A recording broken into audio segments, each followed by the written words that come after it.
Hello friends, आप लोग कैसे हैं। उम्मीद करते हैं आप लोग ठीक होंगे, आप लोग हेल्दी होंगे। फ्रेंड्स, एक क्वेश्चन किया गया है प्लांट के जो डिफरेंट पार्ट होते हैं उनके मॉडिफिकेशन के बारे में कि जो रूट है, स्टेम है, लीफ है, इन सबके मॉडिफिकेशन की नीड प्लांट को क्यों होती है, प्लांट मॉडिफाइड क्यों हो जाता है, प्लांट के जो पार्ट होते हैं वो डिफरेंट तरह से मॉडिफाइड क्यों हो जाते हैं। इसके बारे में एक क्वेश्चन किया गया है कि इसके पीछे का रीज़न क्या है।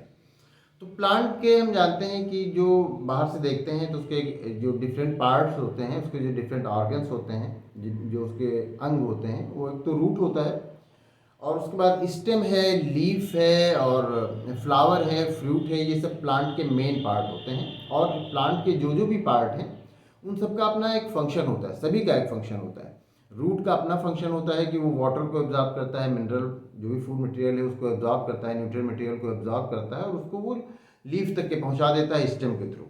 स्टेम क्या करता है कि प्लांट को सीधा स्ट्रेट खड़ा रखता है और जो वाटर ट्रांसपोर्टेशन और फूड का ट्रांसपोर्टेशन होता है उसके लिए एक तरह से वो ट्यूब प्रोवाइड करता है, जाइलम फ्लोएम, तो उनको उसमें काम आता है। लीफ का काम ये होता है कि वो लीफ तो प्लांट का किचन होता है, उसमें फूड का फॉर्मेशन होता है जिससे कि फिर प्लांट को एनर्जी मिलती है।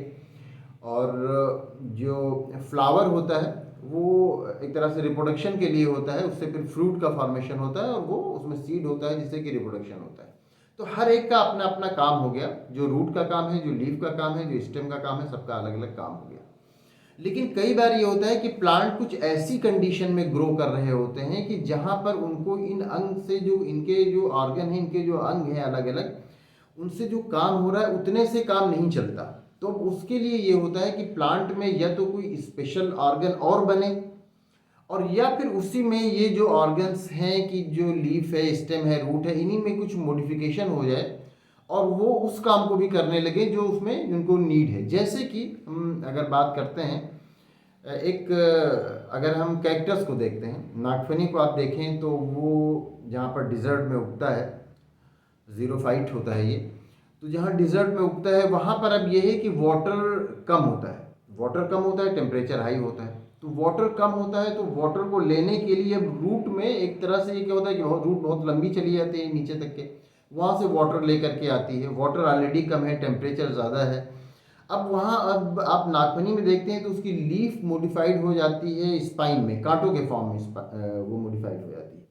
अब अगर वो कांटों के फॉर्म में मॉडिफाइड ना हो तो फिर क्या होगा कि जो लीफ है उसमें उससे फिर ट्रांसपोर्टेशन होगा और ट्रांसपोर्टेशन होगा तो वाटर लॉस होगा। तो वाटर लॉस उसके लिए तो बहुत उसकी लाइफ के लिए डेंजर हो जाएगा, क्योंकि उसको ऑलरेडी वाटर बहुत कम मिल रहा है, वाटर नहीं मिल रहा है, वाटर लॉस होगा तो फिर उसकी लाइफ के लिए प्रॉब्लम होगी, वो सर्वाइव नहीं कर पाएगा प्लांट। तो अब उसके लिए ये है कि या तो वो लीफ को जिस तरह से हो कि उसमें फिर स्टोमेटा ना हो, या उसको किस तरह क्लोज किया जाए, या लीफ कुछ और तरह से हो। अब या तो ये है कि वो स्पाइन के फॉर्म में मॉडिफाइड हो गई, स्पाइन के फॉर्म में बदल गई, तो अब उसमें यह है कि उससे ट्रांसपोर्टेशन नहीं होगा। तो अब प्लांट की ऐसी कंडीशन थी कि उसकी जो अगर उसमें जैसे और दूसरे प्लांट में लीफ पाई जाती हैं उस तरह की लीफ पाई जाती तो वो प्लांट सर्वाइव नहीं कर पाता। अब उसमें जब लीफ इस तरह की हो गई कि स्पाइन के फॉर्म में, तो अब उसके साथ प्रॉब्लम ये आएगी कि उसमें फोटोसिंथेसिस नहीं हो पाएगा, क्योंकि फोटोसिंथेसिस तो लीफ में होता है, प्लांट के ग्रीन पार्ट में होता है। हम जानते हैं कि लीफ जो होती है वो ग्रीन होती है। तो अब उसके लिए क्या हुआ, उसके लिए जो स्टेम है, स्टेम में ये हुआ कि स्टेम ग्रीन हो गया। अब स्टेम उसमें फोटोसिंथेसिस करने लगा, वहां पर फोटोसिंथेसिस हो गया और फूड का फॉर्मेशन हो गया। तो ये इसीलिए हुआ क्योंकि उसको वहां पर जिंदा रहना है, वहां पर उसको सर्वाइव करना है, इसके बगैर वो सर्वाइव नहीं कर पाएगा। आप देखते हैं कि कुछ जो स्टेम होता है, लीफ होता है, उसमें टेंड्रिल्स बन जाते हैं। अब वो उनका स्टेम इतना स्ट्रांग नहीं होता कि वो प्लांट सीधे खड़ा रह सके, तो वो स्ट्रेट खड़ा नहीं रह सकता। तो वो उसके लिए ये है कि उसको कुछ ना कुछ सपोर्ट की ज़रूरत होगी। अब सपोर्ट को के लिए वो ये है कि उससे किसी तरह से अपने आप को पकड़ के रखे।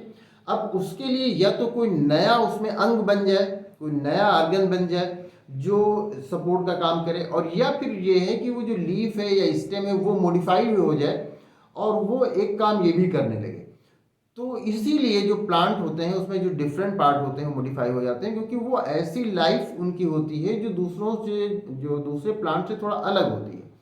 अब वो उस लाइफ में, उस कंडीशन में, उस इन्वायरमेंट में, उस कंडीशन में उनको सर्वाइव करने के लिए कुछ जो स्पेशल ऑर्गन की ज़रूरत होती है, अब वो स्पेशल नया ऑर्गन बनने के बजाय उसी में से कुछ मॉडिफिकेशन हो जाता है, उनका काम चल जाता है।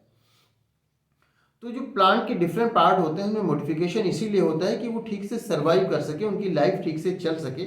अदरवाइज उनको फिर वो सर्वाइव नहीं कर पाएंगे और उनकी फिर धीरे धीरे क्या होगा कि वो ख़त्म होने लगेंगे वो प्लांट्स। तो प्लांट के जो डिफरेंट पार्ट मॉडिफाइड होते हैं उनके पीछे का रीज़न यही होता है। मॉडिफिकेशन के बारे में पहले से भी वीडियोज़ हैं, तो आप देख लेंगे तो आपको जो डिफरेंट मॉडिफिकेशन है वो समझ में आ जाएगा। और ये इस जो कैक्टस के बारे में, उसमें स्पाइंस का जो मॉडिफिकेशन होता है उसके बारे में पहले से वीडियो है। और टेंड्रिल्स अपने जो भी सपोर्ट से कैसे लिपट जाते हैं, वो किस तरह से वो स्पाइरल शेप में घूम जाते हैं, इसके लिए भी वीडियो है। तो अगर आप उसको देख लेंगे तो ये भी समझ में आ जाएगा कि जो टेंड्रिल्स होते हैं वो किस तरह से अपने सपोर्ट से लिपट जाते हैं, कैसे वो जैसे अपने सपोर्ट्स के टच में आते हैं उससे लिपट जाते हैं, इसके पीछे भी का रीज़न क्या है। तो उम्मीद करते हैं ये वीडियो जो आपने क्वेश्चन किया था इसमें ये क्वेश्चन आपको इस क्वेश्चन का आंसर मिल गया होगा और ये वीडियो आपके लिए इन्फॉर्मेटिव होगी। Thank you.